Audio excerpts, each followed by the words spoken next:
Hey guys, this is Melissa Zad for Into Boxing, and I am absolutely delighted to be joined by none other than Sonny Liston Ali. How are you doing? Yeah, I'm good, thank you. How about yourself? I'm very well, thank you. So, before we even talk about the fight night, how your fight camp's gone, etc., let's talk a little bit about your name. It's got a lot of iconic names in there. Break it down for me. Right, so basically, Sonny was my granddad's choice. My granddad was, I don't know if I had someone deep down in the family who was named Sonny or whatever. So Sonny, my granddad come up with the name Sonny. My mum being a boxing fan, she was like, Sonny Liston. It was never a thing of, I'm going to call him that so he can become a boxer sort of thing. He was just, she's a boxing fan, it sounded good, do you know what I mean? So, and then obviously Ali, it's my dad's surname, so I didn't really have a choice there. Do you know what? That's so amazing. Like, it's actually so amazing. You've got like Sonny Liston, obviously the name there, Muhammad Ali, Ali part. You know, it's just incredible. I love the fact that it was your mum who was a boxing fan as well. How did you grow up watching boxing because of your mum? To be fair, with me, the name is, I've had it since I was a baby, you know what I mean? So for me, it don't really it's just normal to me, if you know what I mean. But boxing-wise, my mum, her favourite boxer was Prince Nazim. So I grew up watching a lot of Prince Nazim. That was my I used to watch his entrances and I was like, yeah, this is good. But it was never a thing of, I'm going to become a boxer. To be fair, up until I was about 9, there was no talk about boxing or anything like that. It was only that I was getting in trouble in school. One of my school teachers, funny enough, suggested it. He said, I want you to get into a bit of boxing. I said to my mum and dad. And then next thing you know, I've started boxing. And didn't start off too well. Lost my first 5 on a spin. Literally, yeah, lost my first 5 on a spin. And I sort of switched on. I said, right, if I'm gonna do this boxing, I need to start taking it seriously. You know what I mean? You can't just get in there and keep losing. It's embarrassing. So started switching on a bit. Started taking it very seriously. And even then, I won one, lost one, won one, lost one. And then after that, was when I was like, right, let's do this now properly. And I went on about a 36, 37 win streak. Won 2 national titles, 2 GB titles, various different box cups. And yeah, it just went uphill from there, literally. And then, the things had turned over. Obviously, lockdown happened and I was a bit bored, getting cold feet, weren't working or nothing because obviously couldn't work. And I thought, it's time to turn over. Let's do this. That is actually a wicked story because it's kind of like, it's a really good narrative for someone who's trying their luck at something and it's just not gelling well. It's really a story about perseverance, about determination, about what you do when you apply yourself and stick at something, because it's not always going to be flowers from the get-go, right? It's not sunshine and rainbows, they say, you know what I mean? Exactly. And the fact that you lost 5 on the spin, then you were a bit stop-start and went on to win 2 national championships.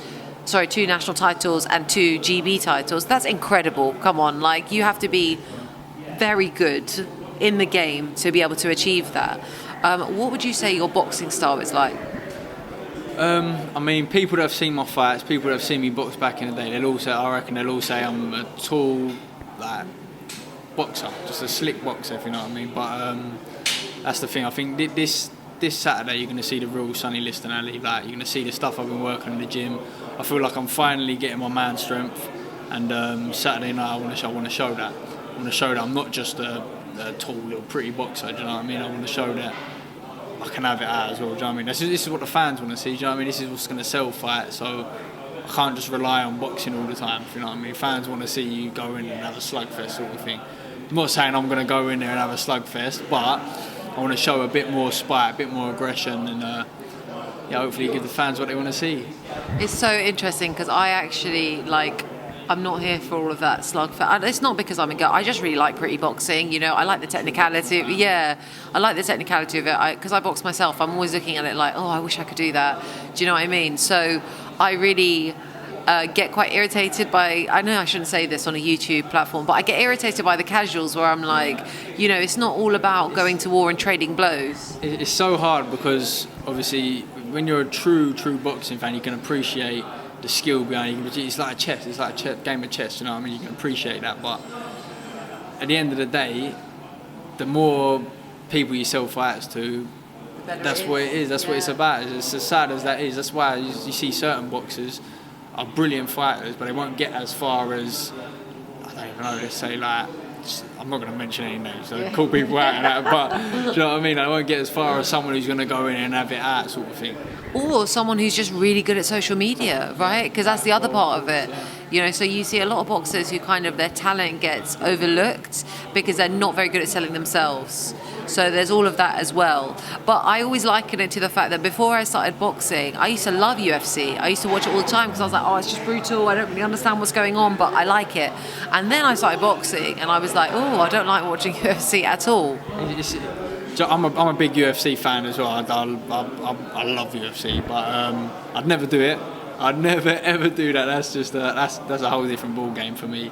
But I can appreciate that as well. If you look at the UFC, there's so much skill behind that. You've got to learn so many different forms of martial arts. You know what I mean? It's just to do that. I think you got to be a different breed. Do you know what I mean? Literally. A couple screws loose, in my opinion.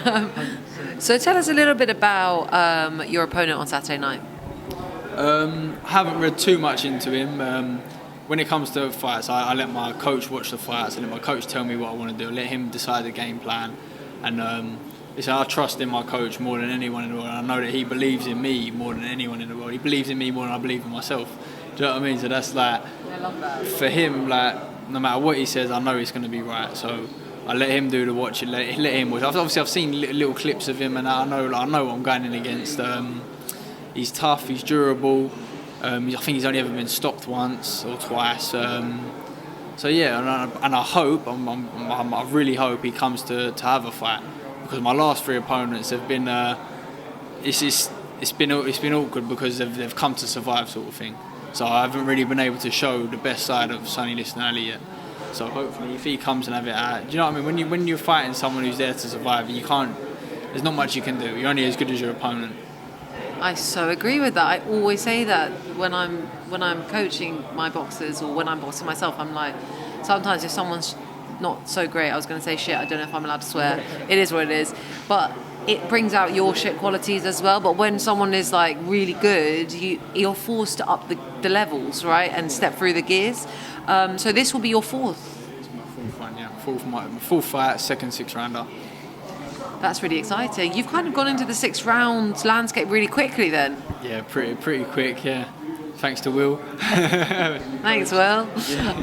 Okay, so let's look forward past Saturday night. What will you be hoping to be out again before the end of the year? Will it be an 8-rounder perhaps? I'm hoping to be out at the end of the year. Listen, for me, I want to be as busy as possible, I want to be as active as possible. Because this early in the career, this is what it's all about. You want to stay active and get as many rounds under the belt. 6-rounder, 8-rounder, where I know that Frank and Andy, they're going to only put me in the right direction. So whatever they think's best for me, I'll do that. Have I already asked you how old you are? 23. 23. Oh no, not even. Please, if you're getting on, then what am I? So Anyway. you feel like that, but give it 7 years. So outside of boxing, let's get to know a little bit about you before I let you go. What's your favourite food? Favourite food? That always, listen, outside of boxing, if I'm not in camp, I'm the most greediest geezer you'll ever meet in your life. You know what I mean? Burgers, pizza. That's what I'm looking forward to after this fight. Because I've eaten for the last 6 weeks. I've just eaten nothing but clean, good food. I'm just craving something greasy, something like horrible. Do you know what I mean? Something not good for you. Yeah, some sort of trash. Yeah, literally. I'll have a week of just stuff in my face. I'll come back about 80 kilo. Yeah. You know what I mean? What's your Nando's order? Well, during camp, I've been going Nando's. Outside of camp. Outside of camp, cool, right. 4 chicken fries, peri tamar, garlic bread, peri fries, rice as well, halloumi cheese, and 4 peronaises. Wow, that's a big one. That's a big one. And then I'll finish on my missus as well. Finish off whatever she leaves me. My God. All right, sorry, missus. Who's your celebrity crush? I don't fancy any other girl but you, Ellie. Ellie, look at you, lucky lady. Good answer. Well done. How long have you and Ellie been together? 4.5 years, 5 years. Oh, that's amazing. That's amazing. You know, it's always very difficult for the partners of boxers, I find. You know? She puts up with a lot from me. I can be horrible in camp. Not horrible, but I can be snappy. I'm a brat. When I'm in camp and I'm hungry, things like that, I can be a brat. So all duty to her, she puts up with a lot. That's really nice. It's really nice to hear that you've got great support at home, you've got great support in your corner, you know, you've got great management. It's all, you know, lining up really nicely. Yeah, absolutely. And you're a really nice guy, and I wish you the absolute best. I'm so excited to see you perform on Saturday night. Thank you very much. No problem. Thank you for your time. Cheers. Thank you.